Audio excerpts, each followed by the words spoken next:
Le compte à rebours est lancé. Dans les prochains jours, la mission Artemis 2 va décoller et ce n'est pas juste une mission spatiale de plus. Elle va marquer le retour des astronautes américains autour de la Lune plus de 50 ans après les missions Apollo.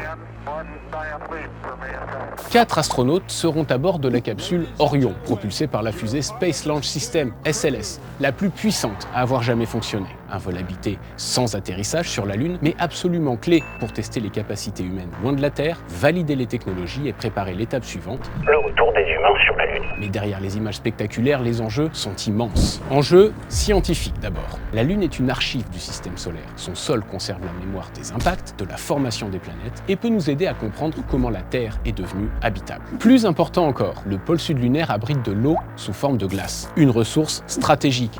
Eau potable, oxygène et carburant spatial. La Lune devient un laboratoire grandeur nature pour apprendre à vivre ailleurs que sur Terre.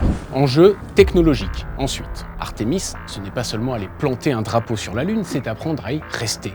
Base lunaire, nouvelles combinaisons, autonomie des équipages, communication lointaine, tout ce qui est testé autour de la Lune servira ensuite pour Mars. La Lune devient une étape pour l'exploration plus lointaine. Et pour finir, le nerf de la guerre, la géopolitique. Les États-Unis ont besoin d'un adversaire pour donner le meilleur d'eux-mêmes. Après l'URSS dans les années 60, c'est désormais contre la Chine que la course fait rage, et la Chine avance vite, très vite même. Elle a déjà posé plusieurs sondes sur la Lune, ramené des échantillons, installé un rover sur sa face cachée, et Pékin prévoit une mission habitée lunaire au plus tard en 2030, avec un projet de base permanente en partenariat avec la Russie. La NASA, elle, met donc les bouchées doubles, bien consciente que la Lune est désormais un enjeu stratégique. Celui qui s'y installera en premier fixera les règles, accès aux ressources, normes technologiques, usages civils et militaires. Celui qui maîtrisera la Lune maîtrisera une partie de l'avenir de l'espace.